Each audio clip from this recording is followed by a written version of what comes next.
morning, Bucknutters. Welcome to the Bucknuts Morning 5 here on Wednesday, April 19th, 2017. I am Dave Biddle, and I'm very happy to be joined by Steve Helwagen. Steve, spring ball is now behind us. As you look ahead to the 2017 season for Ohio State, what is your biggest concern when you look at this team? Oh, man, I would say, I guess the offensive line, maybe the youth at running back, maybe those two areas. Seems like they've shored up the wide receiver issues that they have. Quarterback seems to be really good. After the game on Saturday, Coach Meyer said that he feels that they are 7 units strong and maybe deficient in 2 areas. And I'm just kind of scratching my head to wonder what they would be. I mean, the defense didn't play particularly well. They gave up 645 yards passing. But I think they were limited in the package that they could call, and I just think, they were declining offensive penalties during the game, so it was very much stilted toward the offense. If I had to, you tell me, I think the 2 he's talking about are the offensive line and maybe the running back position just because they're so young, but it would surprise me if instead of that, he's looking at either safety or cornerback, maybe. I don't know. What was your impression of that coming out of there? Certainly offensive line was one of them, and I was racking my brain to think of the other one, because he said, we're not 9 units strong, we're 7 right now. And, of course, I'm thinking, Bill asked, Rabinowitz asked the follow-up question, and he did, being a good reporter, what are the 2? And Urban said, that's between me and the team. So he let it out there that there's 2 that are not living up to their end of the bargain. If I had to guess, I would go with, either corner or safety. I'd probably go with corner because you're breaking in 2 new starters there. Running back, you have Mike Weber back as a starter. At safety, at least you have Damon Webb back as one of the starters. If I had to bet my house on it, I would go with corner as the other unit not getting their job done. But maybe that's just motivating those guys because they're all first-year starters. But we'll see. I like the cornerback group. You talk about Denzel Ward, Damon Arnett, because they got good depth there. Rajay Burns. And all the freshmen, I'm really high on Jeffrey Okudah and Sean Wade. I thought they played well, but I could see Urban thinking right now it's offensive line and corner. I don't think the frontline guys got burned. In fact, Arnett had an interception. I was coming up from the field when that happened, and to be very honest with you, I've still never seen that play. But the way it was described to me that Sam Hubbard collapsed the pocket, Burrell into Barrett, and he threw, I presume, a wounded duck out into the left flat, and Arnett intercepted it. You probably saw that play live and have seen a replay. I haven't even seen a replay of it, but that's what it sounded like to me. It sounded like the first 2 guys didn't do too bad. The young guys had some issues early, but as Sean Wade knocked away the pass at the end that kept the lead for the Scarlet team, so that was a good way to finish it for them. Yeah, on Barrett's interception, on Damon Arnett's interception, that was really on the right guard, Matt Burrell. Sam Hubbard, you obviously could just say Sam Hubbard made a great play. He drove Matt Burrell right back into JT. JT's trying to launch a deep ball, and his right guard's hitting him right as he's trying to throw. So that leads right into my next question. Right guard to me is a huge, huge question mark. Matt Burrell leaves the spring as the starter there, but he didn't begin the spring as a starter there. Demetrius Knox, for the first 3 weeks of spring, was running with the ones, and then he got in some academic trouble, got in the doghouse. He's still in the mix, I would have to think, though. Malcolm Pridgeon maybe will be in the mix. He was running with the second team at right guard all spring. Do you think Matt Burrell's going to hold on to that job? That is a great question. I think it depends on if Knox can get his stuff together off the field. It sounds like there's some issues there, and it was a very telling moment. I was down the field during warm-ups, and the teams at the beginning, when they were within position groups, the Scarlet and the Gray, were all warming up together. And, because, you didn't have enough guys to go against each other otherwise. So, they're down there warming up together, and the first team offensive line, or the second team was up there, and then Coach Stud said, okay, ones. And Demetrius Knox just rolled his eyes and said, yep, ones, and just stepped aside. So, he was just relaying the call to everybody, but it was obvious in his mind that, man, that used to be me. For some reason, I'm not with that unit right now. And Burrell, jumped right out there. So, Burrell was a blue chip player coming out of high school. Was he from Virginia, I believe? So, and it's really cool. You go to the games and you see his dad down there. He's a bigger version of Matthew Burrell. It's just pretty cool that, it's obvious, whose dad he is when you see him. So, I think they're going to be okay. I think Burrell could be a very good player. I just think he needs experience, like Michael Jordan found out last year, and Knox as well. So I agree that it's Knox's job, but if he's not got his stuff together, then Burrell's gonna play. And I don't think it'll be a problem. Although that right side, you would have Prince, who was shaky, and then Burrell or Knox. You're going to have to watch what's going on over there. At least JT could see the pressure coming from the front side if it does come. Steve, you did a chat Monday night, and of course the first question in the chat's one of our subscribers is asking you about JT Barrett, and this person believes that JT Barrett should not be the starting quarterback at Ohio State. And I know I call it a vocal minority. I don't think it's a majority of Ohio State fans that feel that way, but there certainly is a vocal minority of Ohio State fans that feel that way. They're very vocal. Give us your take on that. Do you think JT Barrett should be the starter? If so, why? Just to get into that. I think it's a complex issue. I think, first of all, he is the captain of the team, I think, far and above anybody else. He's earned it. He's paid his dues. He's sacrificed so much for football in general. Think about all the injuries he's dealt with and everything else. He's been a good leader. He's 27-4, I think, as a starting quarterback at Ohio State, and the 4 losses: Virginia Tech, Michigan State, Penn State, and Clemson. So, 3 of those teams at least were double-digit win teams, and if not all 3 were conference champions in the year that they beat Ohio State. So, and Clemson, of course, was the national champion. So, I could go on and on. I didn't mean to poke people in the eye. It's just, come back down here to reality on planet Earth. Okay, you have a senior that's played 33 games, or whatever the number is, and he's going to get the first chance to show that he can do this. None of that diminishes what we saw from Joe Burrow and Dwayne Haskins. They were lights out, outstanding. In a controlled scrimmage with a limited defensive package, wearing non-contact jerseys, not getting knocked down, you know what I mean, and having to get back up and go run another play in 30 seconds. I mean, there's a lot more to this than meets the eye. It's not a 7-on-7 drill. If it was, then, the best passer would be your quarterback.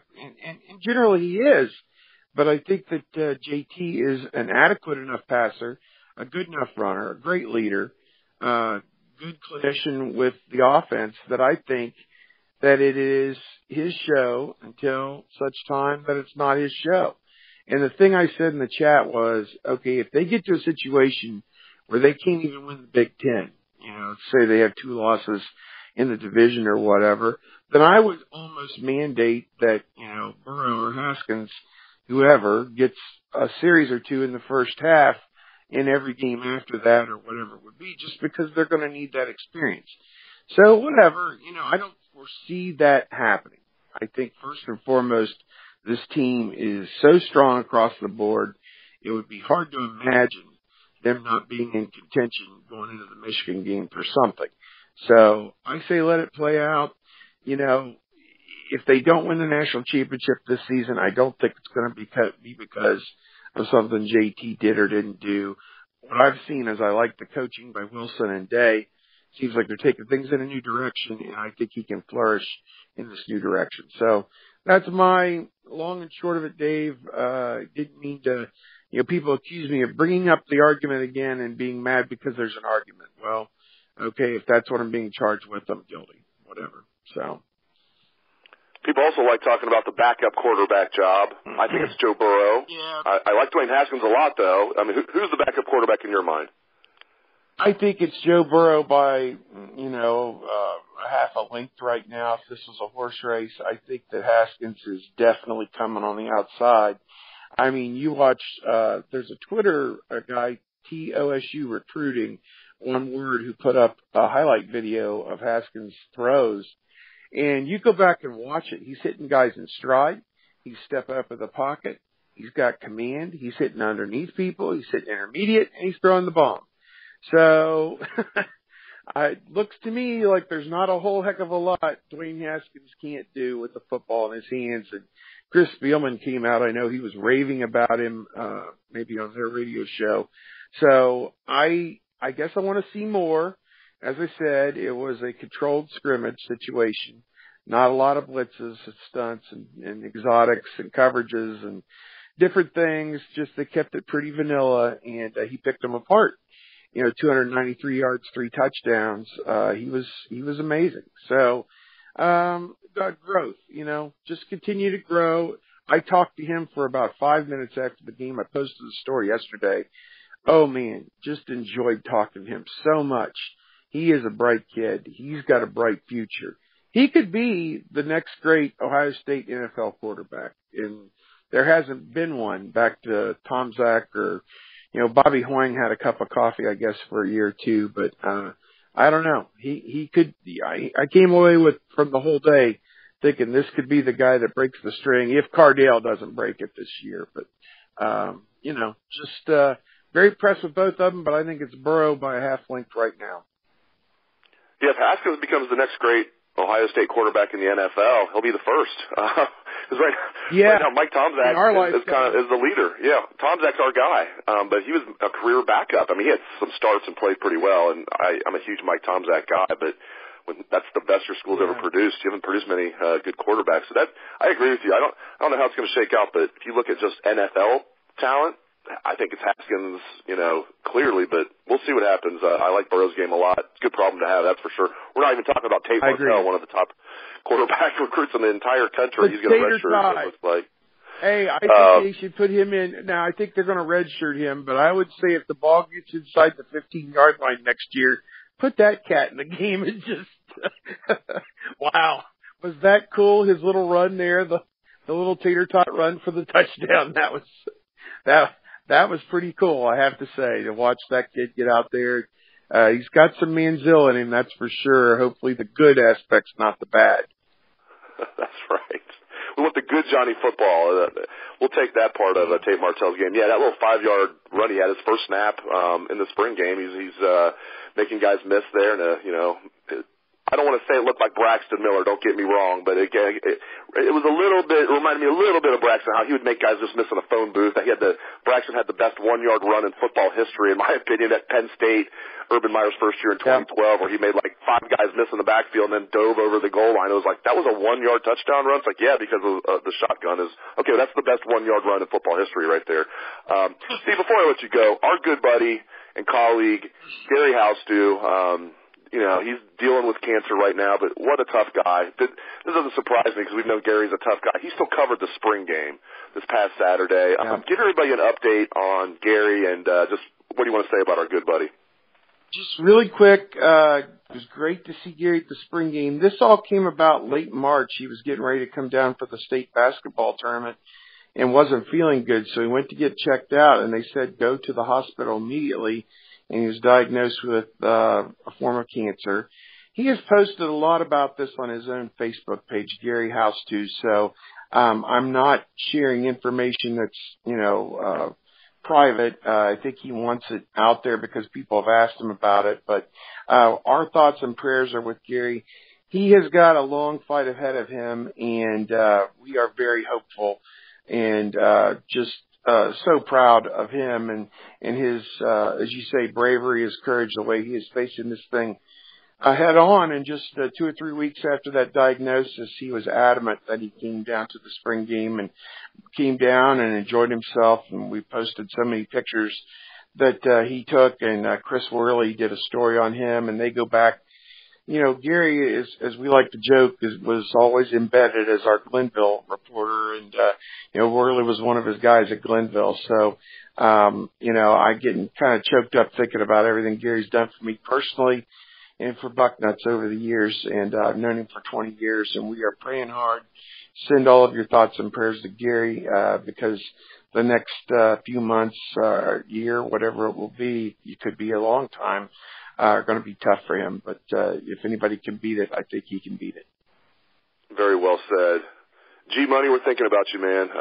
I hope he hears this show. But Steve, very well said. We're all thinking about you, Gary. He's one of the best guys I've ever met. I mean, it's just not even debatable. He's one of the best guys. He's a Buckeye. Our thoughts and prayers are with you. Were you with him out in L.A. for the USC game? Were you all in the cab together? Yeah. The cab driver pulled off without him or something. He was trying to get in the car. We were all getting in the cab, and the cabbie, Gary's the last one getting in, and the cabbie starts pulling off. So Gary's half in the cab, and he wasn't getting dragged on the ground because the cabbie immediately, we were all like, hold on, like yelling at the cabbie. And the cabbie's all like apologetic and everything. But Gary, I mean, that's the maddest I've ever seen Gary. I mean, he wasn't just like, oh, no big deal, he got in there and wasn't very happy about it, as you could imagine when the cab starts pulling away without you. But yeah, my one and only trip to LA, that was one of the, it's something we can laugh about now. At the time, I don't think it was real funny, but yeah, you guys, I was with my wife that day and I wasn't with you guys, but, it was a story that everybody was telling out there when we all got back together. But yeah, at any rate, so many good memories with Gary. I mean, he's gone with me. He was at Oklahoma this past year. He got in a car and drove all the way to Oklahoma because he wanted, he's from Youngstown, and of course the Stoops family, big from there. So he had a lot of friends that were down there at Oklahoma, and he wanted to go down there and see that game in person and hang out with them. And he was able to do that. So we're hoping that he's able to go with us on some trips this year. And up to, I assume we're going back to the big house. It's an odd-numbered year. Wouldn't be the same if he's not there with me at the Michigan game at the end of the year. So, yep, looking forward to it. Steve, thank you very much for the update on Gary, and thanks for your insights on Ohio State football, which seems trivial after talking about Gary. But thanks for joining me on the show today, and thanks to all the listeners out there for tuning in. I appreciate it, and hope you have a great day. Let's hear a little Buckeye swag, best damn band in the land.